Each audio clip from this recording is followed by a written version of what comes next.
الحمدللہ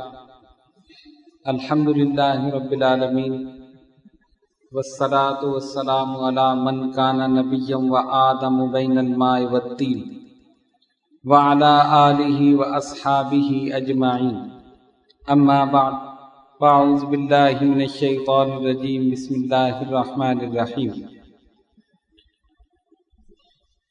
ان اللہ وملائکتہ یصلون علی النبی یا ایہا الذین آمنوا صلوا علیہ وسلموا تسلیما اللہم صلی علی سیدنا مولانا محمد وعلی آل سیدنا مولانا محمد صلاة دائمة بدوام الملک الحی القیوم۔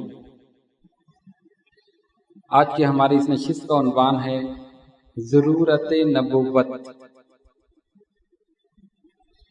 اسلامی عقائد میں عقیدہ رسالت کو بڑی اہمیت حاصل ہے، اور آپ جانتے ہیں کہ جب تک انسان نبی پاک علیہ الصلوۃ والسلام کی رسالت کا اقرار نہ کر لے مسلمان نہیں ہو سکتا۔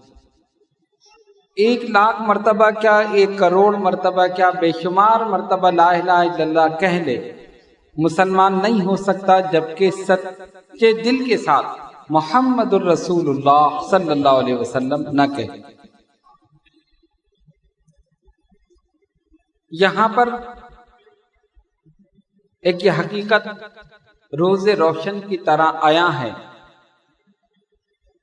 کہ انسان خالق کائنات کی معرفت صرف اور صرف رسول کے ذریعے حاصل کر سکتا، اس کے علاوہ اس کے پاس کوئی ذریعہ نہیں کہ اللہ تبارک و تعالیٰ کی ذات، اس کی صفات اور اس کی معرفت کا علم حاصل کر سکے۔ یہ بات الگ ہے کہ اللہ تبارک و تعالیٰ نے انسان کو عقل و شعور عطا کیا، حواس عطا کیے، ہوش و خرد عطا کی، جن کے ذریعے وہ اشیاء کا علم حاصل کرتا ہے۔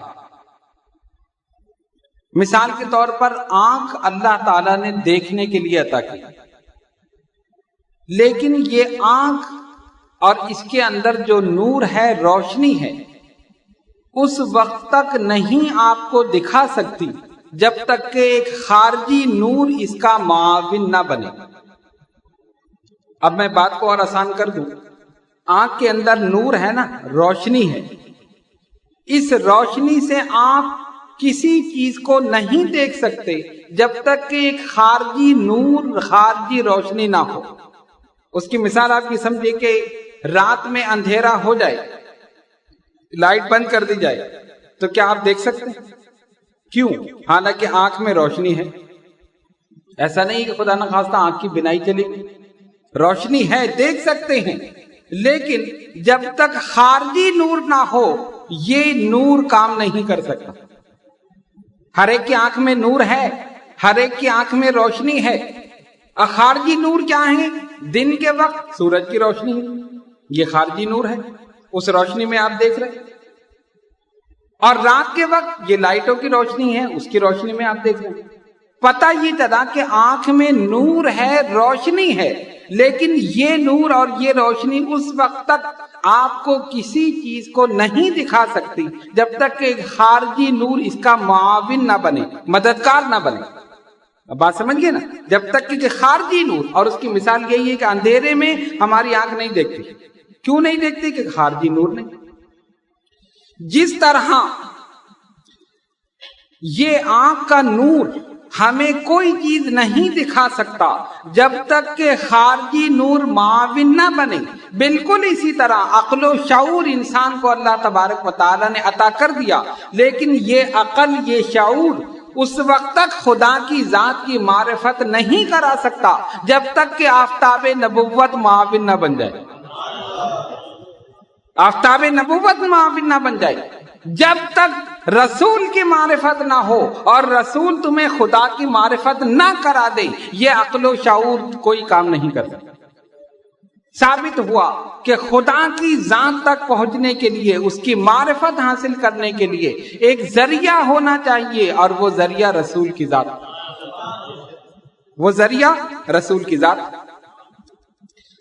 اب ہم ہیں اکتساب فیض کرنے والے، اکتساب فیض کا مطلب فیض حاصل کرنا، ہم سب فیض حاصل کرنے والے، اور اللہ تبارک و تعالی کی ذات مبدأ فیاض ہے، وہ سب کچھ عطا کرنے والا ہے، سب کچھ دینے والا ہے۔ لیکن مفید اور مستفید کے درمیان کوئی نہ کوئی مناسبت ہونی چاہیے، مفید اور مستفید، دینے والا اور لینے والا، کوئی نہ کوئی مناسبت ہونی چاہیے نا۔ جب تک مناسبت نہیں ہوگی، جب تک مناسبت نہیں ہوگی، لینے دینے کا سلسلہ نہیں ہوگا۔ اب میں اور آسان کر دوں تاکہ بات ذہن میں بیٹھ جائے، کیونکہ میں سمجھ رہا ہوں کچھ لوگوں کے سمجھ میں نہیں آ رہا، مفید اور مستفید کا معنی سمجھ میں نہیں آ رہا۔ دیکھیں، ایک ہوتا ہے فیض دینے والا، ٹھیک ہے نا، ایک ہے فیض لینے والا، ٹھیک، دونوں موجود ہیں، آپ نے دیا، اس نے لیا، ہو گیا، لین دین ہو گیا، دونوں موجود۔ لیکن اگر ایک ذات ایسی ہو جس کو دیکھا نہ ہو، جس کو سمجھا نہ ہو، جس کی معرفت حاصل نہ ہو، اس سے کیسے حاصل کرو؟ اس سے کیسے حاصل کیا جائے؟ ہم فیض لینے والے، اکتساب فیض کرنے والے، اور اللہ تبارک و تعالیٰ کی ذات ہر چیز کا مرکز اور منبع، وہ دینے والا، اور دونوں میں مناسبت کیا ہے؟ ہم فانی ہیں، وہ لا فانی ہے، ہم حادث ہیں، وہ قدیم ہے، ہم ختم ہونے والے ہیں، اس کو ہمیشگی حاصل ہے، ہم محدود ہیں، وہ لا محدود ہے۔ کوئی مناسبت ہی نہیں، کسی قسم کی مناسبت نہیں، تو پھر کیسے حاصل کریں؟ اس سے فیض کیسے حاصل کریں؟ جو کچھ وہ عطا کرنا چاہتا ہے کیسے لیں؟ وہ ہمیں دین دینا چاہتا ہے، وہ ہمیں اسلام دینا چاہتا ہے، وہ ہمیں ایمان دینا چاہتا ہے، وہ ہمیں ایقان دینا چاہتا ہے، وہ ہمیں معرفت عطا کرنا چاہتا ہے، لیکن کیسے؟ کوئی مناسبت ہے ہی نہیں۔ ہے کوئی مناسبت؟ کسی نے اس کو دیکھا، کسی نے اس کا ادراک کیا؟ قرآن نے کہا لا تدرک الابصار وہو یدرک الابصار، آنکھ اس کا ادراک ہی نہیں کر سکتی، لا محدود ہے۔ تو لا محدود محدود کیسے ہو جائے؟ لا محدود محدود کیسے ہو جائے؟ ہم محدود ہیں، وہ لا محدود، ہم مقام میں رہتے ہیں، وہ لا مقام میں رہتے ہیں۔ سرکار لا مقام میں تشریف لے گئے نا، تو لا مکان کیا ہے؟ لا کے معنی نہیں، مکان کے معنی جگہ، لا مکان جگہ ہی نہیں۔ جب جگہ ہے نہیں تو وہ ہے کہاں؟ جب جگہ ہی نہیں ہے تو وہ کہاں ہے؟ وہ لامحدود ہے، کہاں پر ہے وہ کہتا ہے میں آسمانوں کی وسعتوں میں نہیں سما سکتا، مگر مومن کے دل میں سما سکتا۔ مومن کا دل، قلب المؤمن عرش اللہ، مومن کا دل یہ عرش الہی ہے، مومن کے دل میں رہتا۔ تو ہم محدود، وہ لا محدود، ہم فانی، وہ لا فانی، ہم ختم ہونے والے، وہ ہمیشہ رہنے والا، ہم حادث، وہ قدیم، کوئی مناسبت ہی نہیں۔ تو پھر کیسے حاصل کیسے کرے؟ فیض کیسے حاصل کرے؟ جو کچھ وہ عطا کرنا چاہتا ہے کیسے حاصل کرے؟ پہلی چیز یہ کہ اس کی معرفت ہو، اس کو پہچانے۔ جب تک پہچانو گے نہیں تو مانو گے کیسے؟ ماننے سے پہلے جاننا ضروری ہے، اور جاننے سے پہلے پہچاننا ضروری۔ ایک ہے جاننا اور ایک ہے پہچاننا۔ جاننا بھی ضروری ہے، پہچاننا بھی ضروری ہے۔ عالم کے معنی جاننے والا اور عارف کے معنی پہچاننے والا۔ عالم جانتا ہے، عارف پہچانتا ہے۔ اللہ تعالیٰ کو سب جانتے ہیں، خالق کائنات ہے، واجب الوجود ہے، ہمیشہ سے ہے، ہمیشہ رہے گا، شروع سے ہے آخر تک رہے گا، ازل سے ہے ابد تک رہے گا، سب جانتے ہیں۔ لیکن پہچانتا کون ہے؟ اللہ کے ولی پہچانتا۔ جاننا اور ہے، پہچاننا اور ہے۔ تو جانو بھی، پہچانو بھی، مانو بھی، لیکن کیسے پہچانے؟ اس کی معرفت کیسے حاصل ہو؟ یہ حقیقت اپنی جگہ روز روشن کی طرح بالکل آیا ہے کہ جن لوگوں نے رسول کے بغیر خالق کائنات کو پہچاننے کی کوشش کی، رسول کے بغیر خالق کائنات کو تلاش کرنے کی کوشش کی، وہ گمراہ ہو گئے، نہیں کر سکے۔ کسی نے آنکھ کو دیکھا، ارے اس کے اندر صفت ہے جلانے کی، جو چیز ڈالو گی جلا دے گی، یہی خدا ہے، وہ آگ کی پوجا شروع کر دی، آگ کے سامنے جھکنے لگے۔ آج بھی ایسے لوگ موجود ہیں، آگ کی پوجا کرتے ہیں، ہندوستان میں چلے جاؤ ایسے موجود ہیں۔ سورج کو نکلتے ہوئے دیکھا، اچھا اس نے پوری کائنات کو روشن کر دیا، یہی خدا، لیکن وہ ڈوب گیا۔ چاند نکلا، اس نے اپنی روشنی پوری کائنات میں پھیلا دی، کہا یہی خدا۔ کیوں؟ عقل دھوکہ کھا سکتی ہے، عقل دھوکہ کھا سکتی ہے، لیکن نبوت اور رسالت دھوکہ نہیں کھا سکتی۔ اسی لیے نبی کو بھیجا کہ تمہاری عقلیں دھوکہ کھائیں گی اور تم نبی کو چھوڑ کر خدا کو تلاش کرو گے، اور نبی کے بغیر خدا کی معرفت حاصل کرنا چاہو گے، کبھی نہیں کر سکتے، دھوکہ کھا جاؤ۔ اور دھوکہ کھانے کی مثال ایک آپ یہ دیکھیں، ایک بالکل عام سی مثال ہے کہ بات آپ کے ذہن کے اندر بیٹھ جائے، یعنی یہ روزمرہ کی مثال۔ عقل کس طرح دھوکہ کھاتی ہے، ہمارے حواس کس طرح دھوکہ کھاتے ہیں۔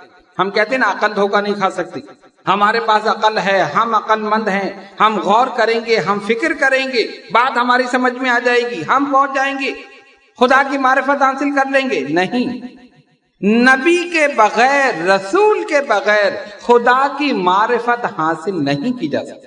عقل دھوکہ کھاتی۔ کیسے دھوکہ کھاتی؟ آپ ریل میں بیٹھے، ریل نے چلنا شروع کیا، جب ریل تیزی سے چلتی ہے اور آپ کھڑکی میں سے باہر دیکھیں تو کیا ہوتا ہے؟ درخت دوڑتے ہوئے نظر آتے۔ راستے میں جو درخت ہے نا، باغات ہیں، درخت ہے اور دیگر چیزیں، ریل ایسے آگے جا رہی ہے اور وہ پیچھے جاتے ہوئے نظر آتے۔ آنکھ دیکھ رہی ہے، عقل بھی سوچ رہی ہے کہ ہاں واقعی یہ درخت بھاگ رہے ہیں، اور جب ریل رک گئی تب درخت بھی رک گئے۔ عقل نے دھوکہ کھایا یا نہیں کھایا؟ کیا واقعی درخت چلتے ہیں؟ جب ٹرین چلتی ہے تو راستے میں جو درخت ہوتے ہیں کیا وہ بھی چلتے ہیں؟ کہ ٹرین آگے جا رہی ہے درخت پیچھے جا رہا ہے، ایسا ہوتا ہے؟ نہیں۔ کوئی جاہل سے جاہل آدمی بھی اس بات کو نہیں مانے گا، درخت نہیں چل سکتا، ناممکن بات۔ ایک جگہ لگا دیا وہیں پر۔ یہ تو رسول کی شان ہے، درخت کو بلائیں تو وہ چلا، انہوں نے درختوں کو چلا دیا، یہ تو ان کی شان ہے۔ درخت نہیں چلتے، لیکن ہمارے حواس نے کیا کیا؟ ہماری نگاہ نے دھوکہ کھایا۔ ٹرین آگے جا رہی ہے، آپ نے کھڑکی میں سے دیکھا، محسوس ہوا درخت تیزی میں جا رہے پیچھے، ایسے ہی محسوس ہوتا ہے۔ عقل نے دھوکہ کھایا یا نہیں کھایا؟ پتا چلا عقل دھوکہ کھا سکتی ہے، آنکھ دھوکہ کھا سکتی ہے، لیکن نبوت اور رسالت کے ذریعے جو آنکھ خدا کو دیکھے، نبوت اور رسالت کے ذریعے جو ذہن خدا کی معرفت حاصل کرے، وہ دھوکہ نہیں کھا سکتا۔ یہیں سے پتا چل گیا کہ جن لوگوں نے رسول کے بغیر اللہ کو تلاش کرنا چاہا وہ دھوکہ کھا گئے۔ کوئی آگ کی پوجا کرنے لگا، کوئی بتوں کی پوجا کرنے لگا، کوئی چاند سورج کی پرستش کرنے لگا، یہ خدا ہے، سورج کو کہا یہ خدا ہے، آگ کو کہا یہ خدا ہے، اپنے ہاتھ سے بت تراشے، اپنے سامنے رکھ دی، کہا یہ خدا ہے۔ اس لیے تو میرے آقا صلی اللہ علیہ وسلم نے فرمایا تھا، ان خداؤں کو مت پوجو جن کو تم نے بنایا ہے، ارے اس خدا کی عبادت کرو جس نے تم کو بنایا۔ ان کو تو تم نے بنایا ہے اور خود ہی پوج رہے ہو، کیسی بے وقوفی کی بات۔ خود بنایا، خود تراشا، اپنے سامنے رکھا، جھک گئے، یہ کیسی بات ہے؟ ان خداؤں کو مت پوجو جن کو تم نے بنایا ہے، اس خالق اور مالک کے سامنے جھک جاؤ جس نے تم سب کو بنایا۔ وہ تمہارا مالک ہے، تمہارا خالق ہے، تمہارا رازق ہے، ایک ایک مخلوق کو رزق دے رہا۔ تو بات سمجھ میں آ گئی؟ رسول کے بغیر اللہ کی معرفت نہیں۔ اسی لیے عقیدہ رسالت کو اسلامی عقائد میں بڑی اہمیت حاصل ہے۔ جب تک رسالت پر ایمان نہیں ہوگا اس وقت تک آپ سمجھیں کہ بندہ صحیح طور پر مسلمان ہی نہیں ہوگا۔ توحید کے ماننے والے بہت ہیں، اللہ کو سب مانتے ہیں، کوئی بت کی شکل میں، کوئی آگ کی شکل میں، کوئی چاند سورج کی شکل میں، کوئی کسی شکل میں، لیکن صحیح طور پر اسی نے مانا جس نے رسول کو مانا اور ان کے کہنے سے خدا کو مانا۔ اب سوال یہ پیدا ہوا کہ اس کی معرفت کیسے حاصل کی جائے؟ جتنی بھی چیزیں اس دنیا میں ہیں، اس کائنات میں ہیں، ان کی معرفت کے لیے اللہ تبارک و تعالیٰ نے ہر انسان میں 5 حواس رکھے۔ 5 کتنے رکھے؟ 5۔ ان کو کہتے ہیں حواس خمسہ۔ حواس خمسہ: دیکھنے کی قوت، سننے کی قوت، سمجھنے کی قوت، چکھنے کی قوت، چھونے کی قوت، جس کو کہتے ہیں قوت سامعہ، قوت باصرہ، قوت لامسہ، قوت ذائقہ، قوت شامہ، سونگنے کی قوت۔ کتنے ہو گئے؟ 5۔ یہ 5 حواس ایسے ہیں جن سے آپ اشیاء کا علم حاصل کرتے ہیں، اور جتنی بھی چیزیں اس کائنات میں موجود ہیں، جتنی بھی چیزیں ہیں، وہ سب ان 5 کے تحت آتی ہیں، اس کے علاوہ نہیں۔ دیکھ لیں، آوازوں کو اگر سننا ہے تو قوت سامعہ اللہ نے ہمیں دے دی، سننے کی قوت۔ جتنی آوازیں ہیں آپ سن لیں، ٹھیک ہے نا؟ کچھ چیزیں ایسی ہیں جن کو چکھ کر ان کا ذائقہ معلوم کیا جا سکتا ہے۔ چکھنے کی قوت، مثلا کھانا ہے، اس کو چکھنا ہے، نمک ہے یا نہیں ہے، مرچیں ہیں یا نہیں ہیں۔ کیا کریں گے؟ ہاتھ پہ لگانے سے پتہ چل جائے گا؟ کان پہ لگانے سے پتہ چل جائے گا؟ نہیں، زبان پہ لگاؤ گے پتہ چلے گا۔ قوت ذائقہ، چکھنے کی قوت۔ پھر ہے سونگنے کی قوت، اس کو کہتے ہیں قوت شامہ، خوشبو یا بدبو۔ شامہ، قوت شامہ، سونگنے کی قوت۔ اب جتنی بھی چیزیں ہیں جن کو سونگا جا سکتا ہے، خواہ وہ خوشبو ہو یا بدبو ہو، وہ اسی قوت شامہ کے ذریعے، ٹھیک ہے نا؟ کچھ چیزیں ایسی ہیں جن کا ادراک چھو کر ہوتا، آپ ہاتھ لگا کر محسوس کر سکتے ہیں۔ مثلا اس کو ہاتھ لگایا، سخت ہے یا نہیں، سخت ہے یا نرم ہے، دیکھنے میں نہیں محسوس ہوگا۔ ایک چیز آپ کے سامنے لا کر رکھ دی جائے، آپ اس کو دیکھ کر بتائیں سخت ہے یا نرم ہے، آپ کہیں گے میرے پاس لاؤ، میں اس کو چھو کر دیکھوں، دبا کر دیکھوں سخت ہے یا نرم۔ اس کو کہتے ہیں قوت لامسہ، چھونے کی قوت۔ تو جن چیزوں کو چھو کر جن کا علم حاصل کیا جا سکتا ہے، ادراک کیا جا سکتا ہے، ان چیزوں کو قوت لامسہ کے ذریعے ان کا علم حاصل کیا جا سکتا ہے۔ جن اشیاء کو سونگ کر ان کا علم حاصل کیا جا سکتا ہے، اس کے لیے قوت شامہ دے دی، اس کے ذریعے علم حاصل کیا جا سکتا ہے۔ جن آوازوں کو یا جن چیزوں کو سنا جا سکتا ہے، اس کے لیے قوت سامعہ دے دی، تم سن کر اس کا علم حاصل کر دو۔ یہ ساری چیزیں ہیں نا۔ اور جن چیزوں کو دیکھ کر علم حاصل کیا جا سکتا ہے تو قوت باصرہ دے دی، آنکھ کے ذریعے دیکھو، سمجھ جاؤ، ٹھیک ہے نا؟ اب کتنی چیزیں ہو گئی؟ 5۔ سامعہ، باصرہ، لامسہ، ذائقہ، شامہ۔ یہ 5 حواس ہر انسان کے پاس موجود ہیں، اور یہ 5 حواس ایسے ہیں کہ اس پوری کائنات میں جتنی چیزیں ہیں، آپ ان 5 کے ذریعے ان کا علم حاصل کر سکتے ہیں۔ یہ ایک فیکٹ ہے، حقیقت ہے، اس سے انکار نہیں کیا جا سکتا۔ یہ بات سمجھ لی نا؟ جب آپ اس بات کو سمجھ لیں تو پھر میں آگے چلوں، تاکہ جب اس کو سمجھ لیں گے تو اگلی بات کو بھی سمجھ لیں گے، ٹھیک ہے نا؟ اس کو سمجھ لیں گے تو اگلی بات کو بھی سمجھ لیں گے۔ پوری کائنات میں جتنی چیزیں ہیں ان 5 کے تحت ہیں، حواس خمسہ کے تحت۔ دیکھ کر معلوم کر لیا، سونگ کر معلوم کر لیا، ذائقہ چکھ کر معلوم کر لیا، چھو کر معلوم کر لیا، دیکھ کر معلوم کر لیا، سن کر معلوم کر لیا۔ 5۔ اب اگر کوئی ذات ایسی ہو جسے دیکھا نہ جا سکے، صحیح ہے نا؟ بات سمجھ رہے نہیں؟ ان چیزوں کو تو ہم نے سن کر، دیکھ کر، چکھ کر، ہاتھ لگا کر، سونگ کر معلوم کر لیا۔ لیکن اگر کوئی ذات ایسی ہو جسے دیکھا نہ جا سکے، جسے سنا نہ جا سکے، جسے چھوا نہ جا سکے،